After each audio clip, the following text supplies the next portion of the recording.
want to censor speech, and a mother imagines the lullaby that her child sang to her right before she aborted him, all of which highlights the defining feature of modern leftism. It gets everything exactly backwards. We will analyze the inverted, perverted politics of the left. Then the mailbag. I'm Michael Knowles, and this is The Michael Knowles Show.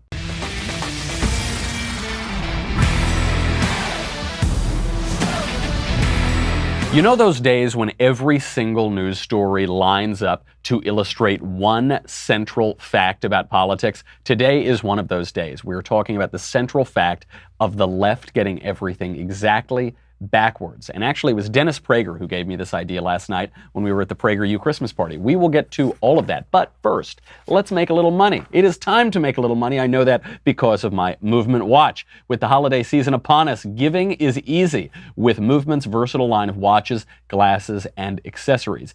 I get compliments on this all the time. This is the revolver style, which is their coolest design. It's this retro futurist. I know that sounds like a contradiction, but it's not. It's very sleek, very modern, but it's got a kind of old school design to it. I get compliments on this watch all the time. It's the Revolver Atlas. Now Movement has their own mechanical watches. It's an automatic Movement watch. Super cool. They're all about looking good while keeping it simple. They don't tell you how many steps you've taken. They don't blow up your wrist with text messages. I don't look at this and I see like little notes pop up and say, hey, you up? Netflix and chill. That doesn't happen. I just tell the time on this watch and it looks very cool. Movement watches start at just $95.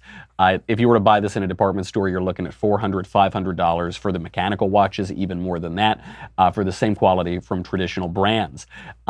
This is clean design, minimal, really quality products that sold over 2 million watches in over 160 countries. I am a client, obviously, and I'm a customer. I buy these watches myself. I'm giving them out to family members for Christmas. Movement did all the hard work this holiday season, so you don't have to. They make fantastic gift boxes and packages. They help giving the perfect gift this season.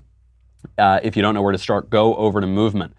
They're curated, all of their favorite styles. They're in special gift boxes for you. You can absolutely kill it, and you won't need all of that added stress.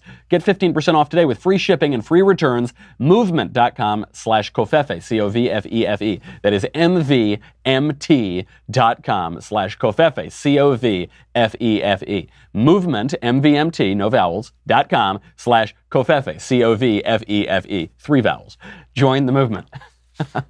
So much to get to today. I was at the PragerU Christmas party last night, and Dennis Prager gets up there, and he made a very astute observation. He was talking about his biblical commentary, and he said, one thing he notices is that God brings things from disorder, from chaos, into order. You see this in the creation. You see this in the Genesis story. And what the left does is it takes order and creates chaos out of order. It's constantly breeding chaos. It's constantly breeding confusion. One good example here is that, God makes man, male and female, he makes them. And what the left does is confuses and says there's no such thing as a man, there's no such thing as a woman, men are women, women are men. He's exactly right. I thought it was a great point. It occurs to me, this goes further than that. That's totally right, but the logical conclusion of that idea is that the hallmark of leftism is that it gets everything precisely backwards. It gets it all exactly backwards. Nowhere is this more evident than the creepiest, most disturbing news story that I don't know how long. This is certainly the creepiest news story I've seen in months, maybe years. It is a woman who is singing the lullaby that she imagines that her baby was singing to her before she aborted it, before she killed the baby. You have to see it to believe it. My faith, there is only a thin veil or door that separates the living from the other side. And so about 2 weeks before my abortion was scheduled, I started having visions and talking to the spirit of the child that I believe had come to me. And I remember in the clinic when I was waiting for the operation or the procedure, a song came to me in my head and out of nowhere, and it was a pretty little lullaby that came to me, and I just want to sing it to you. And I knew it was from the spirit of that child saying, it's okay. So you may recognize the song, and it goes, who knows how long I loved you, you know I love you still, I will wait.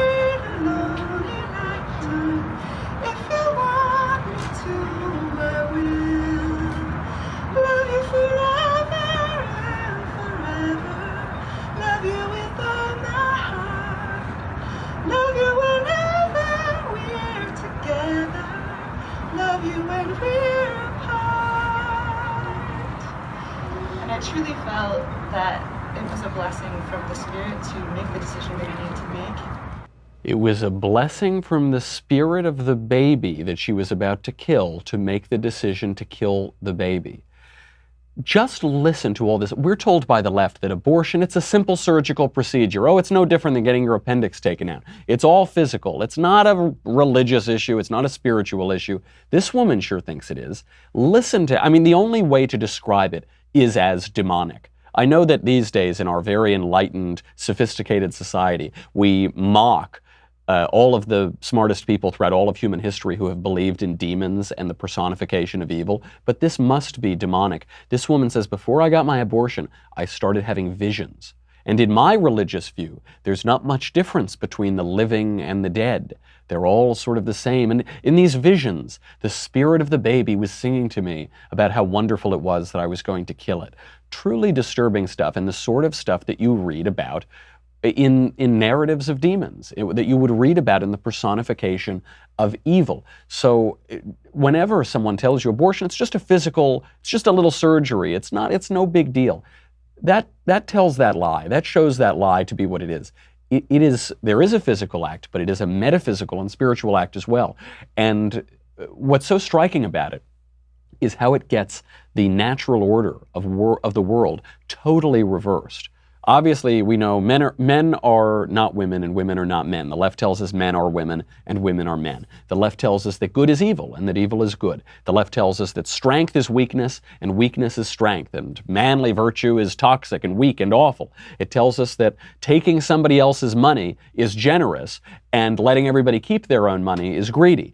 And here we see the peak of that, which is in the natural order, parents sing lullabies to their babies to comfort them and to lull them to sleep, to wake up the next morning. And in this perversion and total inversion of that, you have a fantasy, a vision of the baby singing a lullaby to the mother to encourage the mother to put that baby to sleep forever so it won't wake up. An exact inversion of the natural order. I think this is the hallmark. I think this is how you know when politics has gone totally wrong. When politics and things beyond politics, things in the philosophical and religious and spiritual realm have gone wrong, is you look at it and you see it's a mirror image of reality. It's an exact mirror image. You hear the left, RFK would say this all the time. He would say approvingly that George Bernard Shaw said, "Some people see things that are and ask why. I dream things that never were and ask why not." This was the democratic ideal, the left-wing ideal. What he doesn't say is that when the playwright George Bernard Shaw wrote those words, he put them in the mouth of the serpent tempting Eve. Those are the words of the devil to say, ignore what is, ignore reality as it is, imagine fantasies, have a vision of your baby singing you a lullaby to encourage you to kill it. That is a fantasy. That's a fantasy that comes from evil, and it comes from the personification of evil. And we can pretend that doesn't exist. We can try to ignore the moral order, but when you see, I know that clip was pretty long, but when you see it in the full length, when you hear that haunting voice, I mean, this is a haunted woman. This is a woman who is certainly not in her right mind, and she shows us that in her speech and in her song.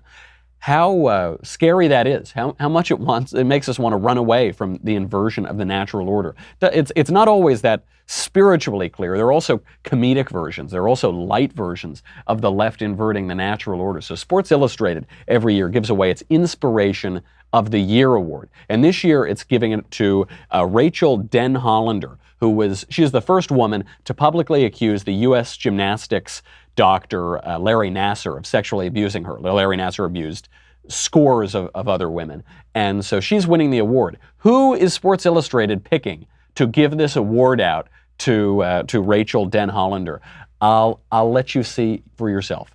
Good evening. I am honored to speak with you from afar about a woman I admire so much. A woman who suffered abuse as a vulnerable teenage athlete, who found the courage to talk publicly to stop the abuse of others. Her courage inspired other survivors to end their silence, and we all know the result. Rachel Den Hollander I am in awe of you, and I will always be inspired by you. In stepping forward, you took a huge risk, and you galvanized future generations to come forward, even when the odds are seemingly stacked against them. The lasting lesson is that we all have the power to create real change, and we cannot allow ourselves to be defined by the acts of others. Ladies and gentlemen, please welcome this year's Sports Illustrated Inspiration of the Year, Rachel Den Hollander. I'm a totally normal person who doesn't have any designs on getting famous or making money. I'm just a normal, regular person without a crazy, creepy voice who doesn't constantly seek the cameras and the spotlight. What a terrifying video. Also because the video, it's terrifying at least in a comedic way. It's not terrifying in the way of that previous video of the woman singing that perverse lullaby. But this is terrifying in a way that mocks the obliviousness of this woman. So if you couldn't see it, the camera keeps cutting in and out in these really weird cuts, and the reason it has these weird cuts is probably she needed to do multiple takes of this. But I hope that this video, I hope the good thing that comes out of Sports Illustrated picking Brett Kavanaugh's accuser, Christine Blasey Ford, to present this award, I hope that this dispels the ridiculous fiction that this is just a woman who wants to tell her story, and she doesn't want fame, she doesn't want money, she doesn't want adulation. She just wants to, it was so hard for her to tell her story. BS, total BS. I don't know if she's a lunatic or a liar, but she's one of those two things. We know that she contradicted her story countless times. First, there were 4 people in the room, then there were 2 people in the room. Everybody who she named as being there, including her lifelong friend, this female friend of hers, said that it didn't happen. She never met Brett Kavanaugh. It didn't happen in her life. Ford kept changing her story to make it more convenient. And the line that everybody said to defend her was, what does Christine Ford have to gain from this? What on earth could she gain? I don't know, a lot of fame. She's got a ton of celebrity. She's now she is virtually a celebrity. It's not that she did anything to deserve it other than going and testifying against a good man. She's also gained a number of book deal offers. It's unclear who she's going to go with, but a lot of offers that can be very lucrative. And she gained $850,000 in GoFundMe campaigns. So I don't know, she gained nearly $1 million. She got a bunch of fame, and she's now got her own little career out of this, and the adulation of the crowds. That's what she's got. So everybody now talk, what an inspiration Christine Blasey Ford is. Christine Ford, a fraud, either a fraud or a liar or a lunatic or some combination of the three, demonstrably so, contradicted her lines, contradicted by the people who she said could corroborate it. She is now given the spotlight over this girl, Rachel Den Hollander, who actually is an inspiration, who actually did go out and blow the whistle on this guy, Larry Nassar, and get him thrown in the clink. She is the inspiration, but the left completely flips it, and now we've got this fraud who makes light of people who have actually suffered sexual abuse because she made up some ridiculous story from 35 or 36 or 37 years ago. We don't know because she doesn't know the date. That either happened here or there or somewhere, and it might have involved this guy or that guy or who knows, where a guy allegedly pushed her onto a bed. That totally makes light. It totally takes away and detracts from people who have actually suffered sexual abuse, like the gymnast at the hand of Larry Nassar. It only gets worse from there. But let's take a little reprieve. Let's have a little moment of levity and niceness here to talk about Blinds.com, because window treatments are one of those things that I just don't. I hear it, my eyes glaze over. I sort of look, staring out of the window. You don't even think about your blinds unless you move or unless your blinds break. When they're right, everything in your home looks better. It sets off everything. When they're wrong, everything in your home looks cheap and like you don't know how to decorate. But you're not going to take the time to pick out and buy the blinds. It sounds very expensive. It's kind of boring. You don't want to install them yourself. Blinds.com makes it really easy for you. If you're not sure what you want or you're not even sure where to start, Blinds.com will give you a free online design consultation. You send them pictures of your house. They will send you back custom recommendations from a professional for what will work with your color scheme, furniture, and specific rooms. They'll even send you free samples to make sure everything looks as good in person as it does online, and every order gets free shipping. Best part, if you accidentally mismeasure or pick the wrong color, if you mess it up, Blinds.com will remake your blinds for free for a limited time.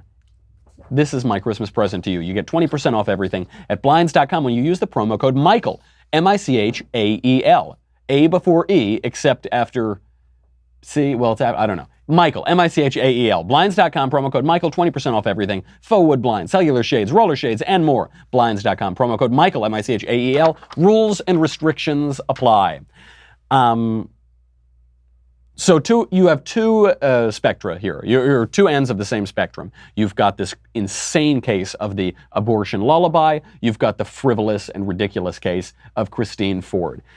Now we get into the nuts and bolts of politics and how things go exactly wrong. We now have pretty decent evidence that the FBI entrapped Michael Flynn. Michael Flynn, the National Security Advisor for Donald Trump. The FBI got him to make a misstatement to them about his interactions with the Russian ambassador to the U.S., who he was perfectly entitled to talk to. It was part of his job to talk to this guy. They got him to make a false statement. They forced him into a plea deal, into saying that he did it, pleading guilty. And now it's looking like everything that led up to that was a big, ugly campaign. Andy McCabe, the disgraced FBI agent. This is all under James Comey, by the way. James Comey was still the FBI director. James Comey, who says that he has ethical leadership. That's in his Twitter bio, ethical leadership. And just listen to how unethical all of this was. Andy McCabe, disgraced FBI agent, booted out of the agency in disgrace. He calls up Michael Flynn, National Security Advisor. He says, hey, I got some FBI agents want to talk to you. Look, you really shouldn't bring that White House counsel around. If you bring a lawyer around, it's just gonna mess everything up. They're gonna sit down with you, it's no big deal. So Flynn, stupidly, says that he's willing to do this. Who does he send over? He sends over Peter Strzok, that crooked FBI agent, the lover boy who was texting how he was going to undo the presidential election, prevent Trump from becoming president, texting that to his adulterous lover, Lisa Page. So Peter Strzok goes over there and he entraps Michael Flynn in lies. He had already seen Michael Flynn's conversations with the Russian ambassador. How had he seen them? Because the Obama administration unmasked those conversations. With the Obama administration spying on the Trump campaign, spying on private Americans. Peter Strzok had already seen that, and he gets Michael Flynn to make some misstatements to the FBI. Worth remembering, nothing wrong at all with Michael Flynn talking to this ambassador. And so what Michael Flynn says is he made those misstatements because he misremembered what had been discussed. Maybe Flynn's lying, maybe that's true, I don't know. I could certainly misstate plenty of conversations that I've had on the phone. The reason we know this is a big deal, the reason we know that this corruption and these ugly tactics are finally coming to light. You gotta remember, Peter Strzok dismissed from the Russia investigation in disgrace. Andy McCabe dismissed from the FBI in disgrace. At the time that Flynn is giving this conversation with the FBI agents, it's not even public that there is a Russia investigation to begin with. Judge Emmett Sullivan, who's apparently a pretty straight shooter, is now demanding the documents that were related to Michael Flynn's interview. He's demanding it to see if the FBI used ugly, dirty, possibly illegal tactics to entrap this guy in making a false statement. We'll see. What they did to Michael Flynn was awful. Why did he plead guilty? Well, he doesn't have a lot of money. Michael Flynn just spent almost all of his career in the public sector serving our country as a 3-star general. They were threatening to go after his son. They were threatening to embroil him in legal battles, would have bankrupted him. So he pleads guilty to this. He probably shouldn't have, but I hope that President Trump pardons him. I hope he gets a full pardon. It was disgusting how the investigation began. The people who did it were corrupt to their core, all the way up to James Comey, and he should be pardoned for it. This is the bad news for President Trump today. The good news, though, is we're talking about the wall. We've been encouraging President Trump to shut down the government and get the money to build the wall. So President Trump just tweeted out. He said, quote, "I often stated one way or the other Mexico is going to pay for the wall. This has never changed. Our new deal with Mexico and Canada, the USMCA, is so much better than the old, very costly and anti-USA NAFTA deal that just by the money we save, Mexico is paying for the wall." Okay, that's fine. Maybe the U.S. is going to get a lot more money because of this. Maybe tax receipts to the government will increase. Maybe whatever. Okay, that's fine. He's trying to twist it around. Again, nobody cares if Mexico actually pays for the wall. The wall is not that expensive. We just want it to be built. We have a record high number of illegal aliens crossing over, 3,000 a day right now. We just want the damn wall to be built. And hopefully President Trump will do that before Nancy Pelosi takes over leadership of the House of Representatives. But what I actually want to point to in this is the name of the trade deal. You all know NAFTA, the North American Free Trade Agreement. The new one is called the USMCA, the US-Mexico-Canada Agreement. Now, I was reading some commentary on this, and I noticed left-wingers hate the new name. A left-winger writing on Mediaite said that he hates USMCA. We should just call it New NAFTA. New NAFTA is so much better. But listen, there's actually a very subtle but important distinction here. The USMCA is the better name because it acknowledges what the trade agreement actually is. The trade agreement is an agreement between the United States, Mexico, and Canada. Three distinct nations, three sovereign nations who are deciding to have a certain trade regime with one another. Compare that to NAFTA, the North American Free Trade Agreement, as though there is some overarching political entity called the North American government, the North American Federation, the North American whatever, that is governing this trade between, I don't know, the North America people, the North Americans. It's a subtle distinction, but it's an important one. And it's how the left gets these things backwards. The point of the free trade agreement is to make all of these countries better, to make them stronger, to make them more prosperous, to make them more equitable and just, to strengthen all three countries, the US, Mexico, and Canada. The idea behind NAFTA is to invert that, to diminish the importance of the individual countries and to have trade for the sake of trade, to wipe away these national distinctions. It's backwards. And the Trump administration, I don't know who came up with the name, but they get that exactly right. That's a subtle point, but it's very good. They get it in the correct order. They don't flip it around. The left, by the way, just in the last day, has tipped its hand on its inversion of free speech as well. Here is Ted Lieu, one of my favorite Democrat. He's not quite as good as Alexandria Ocasio-Cortez, but he says pretty stupid things as well. He's pretty close. He's up there. Here is Ted Lieu on CNN describing his view of free speech. I would love to be able to regulate the content of speech. The First Amendment prevents me from doing so.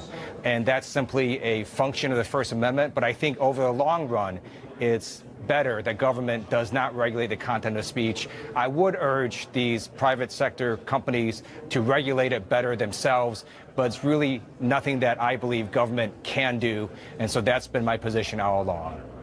Okay, three things here. One, what does he literally say? He literally says, I would love to regulate the content of speech, which is great. I can't wait for every Republican to chop that up, put that in their commercials for 2020. It's going to look really good. Ted Lieu's primary opponents, or rather his general election opponents, are certainly going to use that because that is what he said. Now, two, what is the point he's trying to make? The point that he thinks he's making is we all want to regulate everybody's speech. I don't want you to say this, you don't want me to say that, and the government shouldn't regulate speech because you want to regulate my speech, I want to regulate your speech. So the government shouldn't regulate speech. And therefore, private companies should regulate speech because we all ultimately want to regulate speech. That is what he thinks he's saying. That's what he's trying to say. That's the most generous version of what he's saying. And it's totally backwards. It gets it exactly wrong. I don't want to regulate speech. I don't want to regulate what Ted Lieu says. I want Ted Lieu to go on CNN and spout his inanity all the time. It makes it easier to write my show. It gives me a lot of lulls, and I'm here for the lulls. So fine by me. He can do whatever he wants. He genuinely, expressing the true view of the left, thinks that we all want to regulate that speech. But so he's saying the government shouldn't regulate speech. It's unconstitutional for the government to regulate speech. Therefore, the companies should. But what I'm saying is, I don't want to regulate speech. It's unconstitutional. The government should not regulate speech. And therefore, private companies, even though they may regulate speech in many instances, should not, because it cuts against the ethos of the American nation and of the American project and of our principles and of our traditions and of our constitutional underpinning of our entire country. So therefore, the private companies should follow our traditions and not regulate speech. Ted Lieu says, because we can't regulate speech as a government, therefore the private companies should. It's a perfect inversion. It gets it exactly wrong. We have to get to the most egregious story. The most egregious story of the last 2 weeks. It's about that attack in Strasbourg. A Muslim terrorist came out and killed people in the streets at a Christmas market right around Christmas time, shouting Allahu Akbar, the takbir, the saying that Muslim terrorists say right before they kill a lot of people. And CNN responded to that by running a piece titled What Allahu Akbar Really Means and blaming everyone else for misinterpreting it. We will explain what Allahu Akbar really, really means. We got to do that after the break. Plus, we have the mailbag coming up. So if you're on dailywire.com, you're right there. Thank you. You keep Kofefe in my cup. You keep the lights on. If you're not, go to dailywire.com. You get me. You get the Andrew Klavan Show. You get the Ben Shapiro Show. You get the Matt Walsh Show. You get to ask questions on Mailbag. You get to ask questions on Conversation. You get to ask questions on Backstage. You get a ton of, you get Another Kingdom. You get everything. We are like the biggest studio in Hollywood right now, operating out of this Tora Bora cave that we're in. But none of that matters. What really matters is the Leftist Tears tumbler. It's so important. You need it this holiday season because pretty soon the weather's getting colder. You're going to not have leftist tears raindrops. You're going to have leftist tears snowflakes. And everyone knows snow is fluffier and more has more volume than water does. So you're going to drown. You're going to suffocate in an avalanche. You need the leftist tears tumbler to just take it all in. It's the only FDA-approved vessel. Go to dailywire.com. We'll be right back with Allahu Akbar in the mailbag.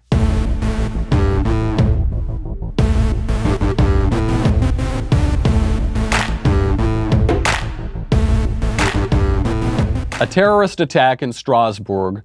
A Muslim terrorist screams Allahu Akbar, kills 2 people, leaves another one brain dead, injures a bunch more on the run. And CNN responds by defending the phrase Allahu Akbar. Here's how they begin. Contrary to what many people seem to think, the words Allahu Akbar simply mean God is greater. It is a powerful declaration used by Muslims on many occasions and in many prayers. It is a celebration of life. Can't even get through this without laughing. The first words fathers whisper in the ears of their newborns. They are used to indicate gratitude when God bestows something upon you that you would have been incapable of obtaining were it not for divine benevolence. I assume he means his enemies' decapitated heads. Maybe not.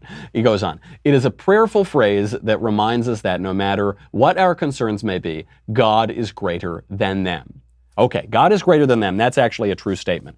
This is a constant canard that we hear on the left, because what the left does is they defend the literal phrase, God is greater. God is greater than what? Allah is greater than what? They don't finish that statement. But just on the, okay, sure, to say God is great, of course we all defend that. Of course, absolutely, right.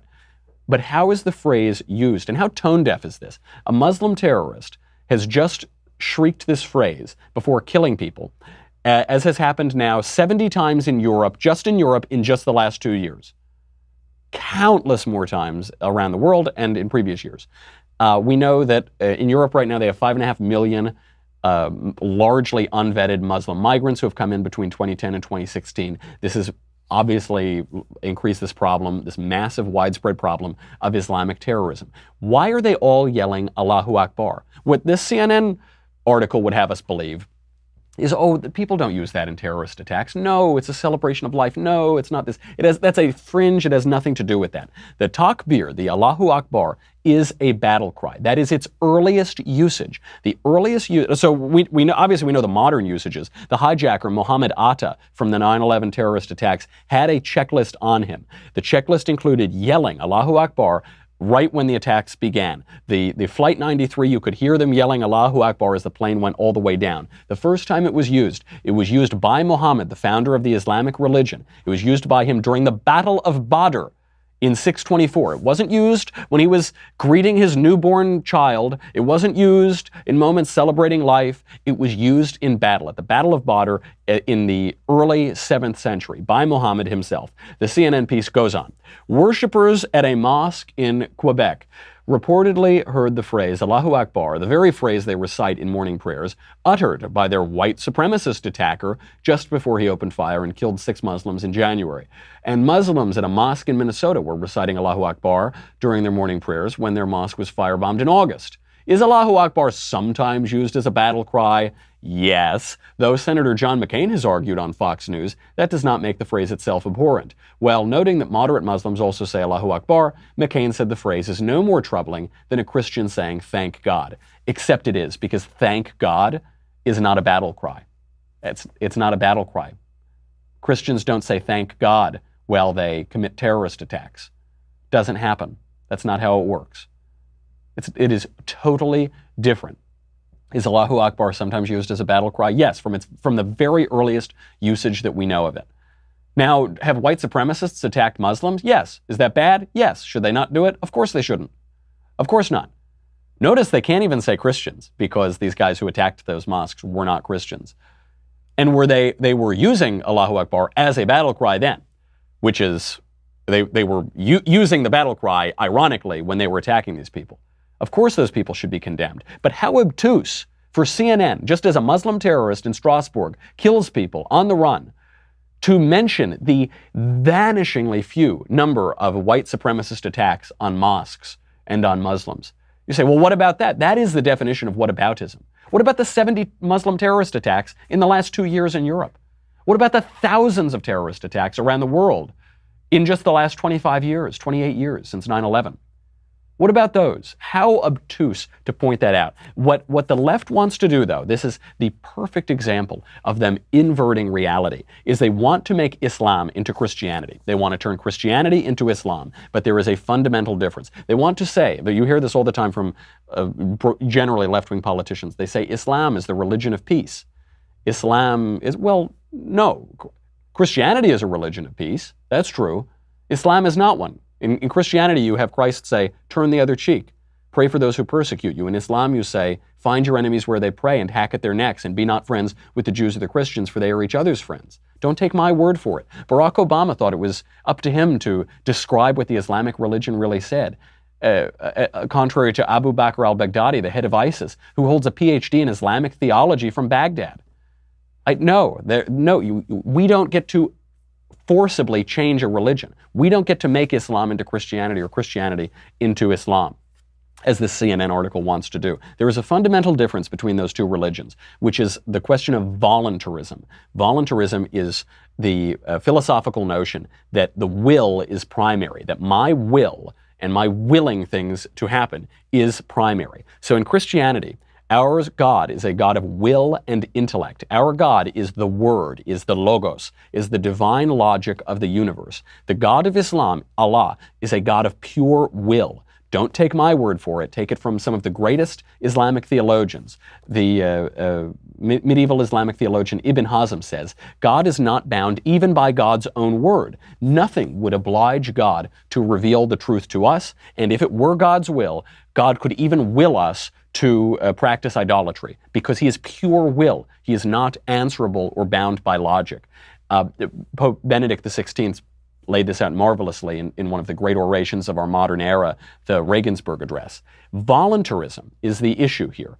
Are we bound by a logic? Is God the divine logic of the universe? Or is there simply will, pure will, opposed to logic? Voluntarism is not just a question of Islam versus Christianity. Voluntarism, I think, is the primary cause of our cultural confusion today. It is the definition of self-definition. It is to say, there is no logic that I am answerable to. There is no the truth. There is only my truth and my will forcing my self-definition. You say, by all lights of logic, that I am a man, but I say that I am a woman. I will myself to be a woman in the face of all logic. That is what voluntarism is. Our historic religion in the West, our religion that our culture is based on, worships a God who is not pure will, but who is divine logic. There is a huge movement led by the left today to undercut that line, to undercut the notion of truth, of objectivity, of moral standards, of mathematical standards, of biological realities, who says that some people see things that are and ask why, but I dream of things that never were and ask why not. There is a world of reality and there is a world of fantasy, of a fantasy that inverts and perverts that reality. We have to reject that. We must reject that fantasy. It leads to horrific outcomes because we are living in the world. We are living in truth. If you follow the truth will set you free. But if you follow fantasy, you will only drive yourself into madness. Now let's get to the mailbag. I know we're going to be running late, but I'm going to burn through all these questions. From Paulson to the Catholic one who writes better books than the Jewish one. Why do we use the name Jesus as opposed to Yeshua? Yeshua being the Hebrew word for Jesus. I've heard some rather conspiratorial ideas about it from people who use the Hebrew name. They'll say pagans did it so that they could pray to Zeus. I just was wondering if you could clear that up. Yeah, some people are very confused about this. The word for Jesus in Hebrew is Yeshua or Yesu, and this is related to Joshua. But the reason that we get Jesus out of that is because when you translate Yeshua into Greek, you get Jesus, and in Latin, Jesus, J-E-S-U-S, the J is pronounced Ye, and from that we get Jesus when we anglicize it. So it's not anything about Zeus, you're not praying to some pagan deity, it is simply the translation of Yeshua into our languages. And that's perfectly fine because in Christ there is no Jew nor Greek, nor slave nor bond, nor male nor woman, but all are one in Christ Jesus. And so we can translate his name just fine, and he's the same guy. From Michael. Michael, I hate to continue bringing up Baby It's Cold Outside ad nauseum, but I have a separate take on it. I find that there are two camps, one that says it promotes rape and another that it's a wonderful song that should be celebrated. I find the lyrics to the song, while not a rape song, is certainly about promiscuous behavior and almost certainly outside the context of marriage. Shouldn't we find the song to be morally objectionable on those grounds? Thanks so much, Michael. Well, it's promiscuous, certainly, but is your suggestion that pop music is promiscuous? Oh heavens, grab my pearls? Oh no, that's just the way it is. And it's not necessarily promiscuous. Get your head out of the gutter. I don't know what they did when he convinced her to stick around. All we know is you've got a man and a woman canoodling by the fire, and the woman is teasing the man and saying, oh, I really should go because my mother's going to wonder where I am. I really shouldn't stay here by this cozy fire and canoodle with my little honey. And then the guy says, oh, please, let me seduce you. Please stick around. But I don't know. They might have just canoodled, maybe necked, maybe kissed in the French way. You don't know what they were doing. Get your head out of the gutter. Maybe they took it a little further than that. But romance is not a terrible thing. Romance is a very good thing. Doesn't mean we should be getting wild outside the confines of marriage, but romance is something that leads us into marriage. Romance is something, the attraction of a man for a woman and a woman for a man is an essential fact of our lives, an essential fact of the world. I'm very glad that we live in a world where I can say, hey, baby, it's cold outside, come on over here, and that can lead to marriage, than some puritanical world where we have to pretend that men are not attracted to women. Forget about that. Give me Baby It's Cold Outside all day. And then once you do, when the girl sticks around, I mean, that's on you and your soul, and that's between you and your confessor and God. But, have a nice time. It's cold out there. The fire feels really nice. Just have half a drink more, From Rodolfo. Hi, Michael. How do I defend my stance against illegal immigration and myself when my family illegally entered the U.S. when I was 2? Now, 27, me and my whole family are U.S. citizens. I love the U.S. and swear my allegiance to it over my native Mexico. I think I'm an Uncle Pablo now. I guess that's the Mexican version of an Uncle Tom. Thanks, love the show. That's fine. Do you think illegal immigration is good? Do you think it's a good thing? Do you think a country has the right to its borders and to decide who comes in and out? Do you think it's good that 60 to 80% of women and girls who cross the border illegally are sexually assaulted or raped? Do you think it's good that in certain areas illegal aliens commit crimes at higher percentages than native-born citizens? Do you think it's good that nationally illegal aliens take from the welfare system at a much higher rate than native-born citizens, put a burden on people's what people pay in taxes, take people's labor from them illegally? No, of course you don't. Of course you don't do that. Did you benefit from an illegal immigration? An illegal immigration at a different time, I should point out. At the time, it sounds like 25 years ago when your family came to this country, it was less of a problem. There were fewer people here. They were crossing the border at a much lower rate. The country was able to absorb them more easily. The awful ideology of multiculturalism had not totally taken hold, so there was the encouragement of assimilation. That was before the terrorist attacks of 9/11, which raised major national security concerns about illegal immigration. I'm not saying it was good when your parents did it, but they did it, and they committed that crime, and now they're American citizens, and that's a good thing. They did what they were supposed to do afterward to become American citizens. You're an American citizen. You watch my show, which means you must be a great, brave, patriotic American. I mean, you seem to have vaguely conservative, patriotic leanings, at least, and maybe very much so. So that's a good thing. That bad activities can be turned to good. And I wonder, for every one of you who comes out and loves America and becomes a citizen and is rah-rah patriotic as apple pie, how many illegal aliens are not doing that, don't want to assimilate, don't want to learn English, continue to commit crimes, continue to prioritize their native country over the United States? Probably very many. It's fine to turn a bad thing for good, but we shouldn't pretend that the bad thing is now a good action. As Rochefoucauld says, hypocrisy is the tribute vice pays to virtue. That's perfectly fine. You can have those standards and you can celebrate that you're in America. And I'm glad you're in America because you're clearly a good patriotic citizen. From Carlos, my friend keeps saying that God only brings good things, and therefore any sickness, tragedy, or bad event has nothing to do with God. That to me makes no sense. If he created everything, does not that mean he created the bad things too? What are the theological arguments for the existence of tragedy and evil? Any book you recommend would be appreciated. Thanks. Yes, people think that the existence of evil and suffering is an argument against God's existence. And it's true that it's probably the best argument against God's existence, but actually it's an argument for God's existence. The reason that evil is permitted to exist is because of freedom, because we have free will. There is the grace of God, but there is also free will. And so God creates man with free will, and man can choose to obey God or choose to disobey God. And in the creation story in Genesis, Adam disobeys God. He eats of the apple. The way that John Milton paints this in Paradise Lost is a pretty beautiful way to visualize this. How does death and suffering and sin come into the world? The way that he pictures this is that Satan births from his own head sin, and that sin comes into existence in that way. Satan being the rebellious angel who turns away from God. And then Satan has an incestuous affair with his begotten sin, and the product of that is death. And this is how we see this described by St. Paul. We see it in the scriptures. Because of the disobedience toward the will of God, we find sin, and because of sin, death pervades all of humanity. And this is an imperfect world. Now, why might God permit evil and suffering to be in the world? Maybe it's for a greater good. Maybe it's because life isn't a tragedy after all. Maybe it has a happy ending. The Latin phrase to describe the fall is the felix culpa, the happy fall, because there is redemption in Christ, in the incarnation and the resurrection of Christ.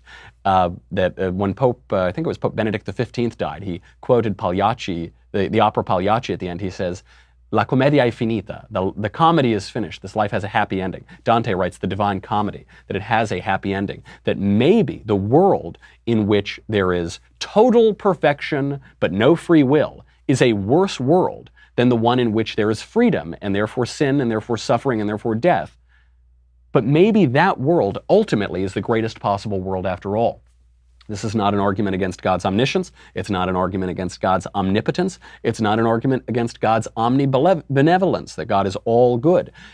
It's an argument for this full, wonderful world that we have, where even evil can be turned for good, that God does not create evil, but he permits it to even give us the greatest possible world. That's certainly what I believe, and I think that is, if you follow those ideas to their logical conclusions, that you must conclude that. From Chuck. Michael, is it unconstitutional for partisan government insiders to target people based on ideology? If they were targeting people based on skin color, it would be rightly called racism. How is the Mueller probe not an unconstitutional partisan probe by actors trying to push a partisan conclusion? Great question. Isn't that a great question? They were able to do it. They were able to start the probe, and they were able to use the mechanisms of our government laid out in the Constitution to do it. But I do think it's illegitimate. I think the entire Russia investigation is illegitimate. I think it was based on lies. It was based on truly partisan evidence, because the Steele dossier, which was the basis for starting to surveil the Trump campaign, was bought and paid for by the Clinton campaign and by the DNC. We know that the FBI would not have gotten the FISA surveillance warrants without the Steele dossier. We know that over 40,000 FISA warrants have been granted. Only 85 have ever been denied in the history of the FISA court. And the warrants to tap the Trump campaign were denied, so they must have been totally weak before they got that unverified report, which James Comey himself has admitted was unverified, even when even during the Trump administration, they never took the time to verify it. I think it's illegitimate, and I think that people who have been caught up in this ridiculous partisan witch hunt should be pardoned. It's been permitted to go on because of the mechanisms of our government, but we should not respect it. It's not worthy of respect. One more before we go, from Jacob. Hi, Michael. My wife and I have been married for just over a year, and we also had the pleasure of welcoming triplets in September. My wife and I are both very fortunate to have great parents that are nothing but supportive. My parents even offered to let us move in with them, which we hesitantly accepted, realizing it was our only realistic option financially. My wife and I feel bad about creating an extra burden for my parents. I can't help but feel guilty for not being able to support my family. Is my guilt justified, or should I go easy on myself? Thanks. First of all, congratulations. Congratulations on the triplets. That's a wonderful thing. Your guilt is justified. It is justified. But everybody needs help sometimes. That is the purpose of family. That is what family is for. And babies are a blessing. You shouldn't feel bad that you had 1 kid or 2 kids or 3 kids. That's a wonderful thing. You shouldn't feel bad that your family is helping you out in a brief period of time when you need a leg up. That's not the cause of the guilt. The reason that you should feel, if not guilt, then an urgency, is that now you need to figure out how to support them. Now it's on you. You should do it. You should not persist in this forever or even for much of a time at all. You got to figure out how to make more money. You got to figure out how to work harder. You got to figure out how to get a better job. You just need to figure it out. This is okay. This is what happens to many parents. I think people now put off having kids because they want to have a ton of money before they have kids, and that's why the West is dying and nobody is having children at all anymore. But it's perfectly fine. Have the kids, go do it. We need more babies. That's a wonderful thing. And now you, like so many people before you in our civilization, needs to figure out how to make more money and work harder and support your family. I'm sure you can do it. Believe in yourself. This is a big country. We've got more jobs than people looking for jobs right now. The economy is doing well. Go out and do it, buddy. I believe in you. Go support those kids. Okay, that's our show. We now will not see you until next week. That's fine. You've got to catch up on all of Another Kingdom. All of season 2 is out. It is really good. I can say that because I didn't write it. It is superb. It's excellent. Go check out Another Kingdom. All the artwork is beautiful. The writing is great. So go check it out. In the meantime, I'm Michael Knowles. This is The Michael Knowles Show. I'll see you next week.